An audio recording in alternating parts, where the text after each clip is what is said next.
या प्रश्नाचं उत्तर आज दुर्दैवाने बऱ्याच अंशी कारणीभूत आहे असं द्यावं लागतंय. असं का?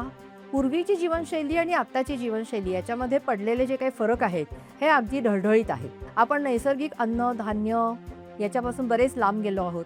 पर्यावरणामध्ये प्रदूषणाचं प्रमाण बरंच साठलेलं आहे. विशेषतः अन्नधान्य पिकवताना जी काही रासायनिक द्रव्य अतिरिक्त प्रमाणामध्ये वापरली जात आहेत त्याचा परिणाम होतो आहे. शिवाय आता प्रोसेस फूड खाण्याचं प्रमाण खूप वाढलंय. कॅन्ड, हवाबंद, बरण्यांच्या मधनं केलं जाणारं अन्न हे खाण्याचं प्रमाण बरंच वाढलेलं आहे. आज दुधामध्ये शुद्धता ही बऱ्याच अंशी कमी झालेली आहे. असे अनेक घटक आहेत की ज्या आपल्या अन्न, धान्य याच्यावरती रासायनिक स्वरूपातल्या गोष्टींच्यामुळे चुकीचे परिणाम करत आहेत. तीच गोष्ट दुसरी आपल्या विहाराच्या बाबतीमध्ये. आजकाल विहाराचे सगळे प्रकार बदललेले आहेत.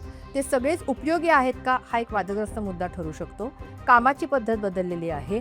रात्रीची जागरणं ही खूप बऱ्याच प्रमाणात वाढलेली आहेत. अशा पद्धतीने जी काही आयुर्वेदामध्ये मूळ दिनचर्या सांगितलेली आहे, जी आरोग्यासाठी उपयुक्त आहे, त्याऐवजी आत्ताची बदललेली जीवनशैली ही त्यापासून बरीच लांब गेलेली आहे. त्यामुळे कॅन्सर काय इतर अनेकच रोग तयार होण्यासाठी सध्या आधुनिक जीवनशैली कारणीभूत ठरते आहे.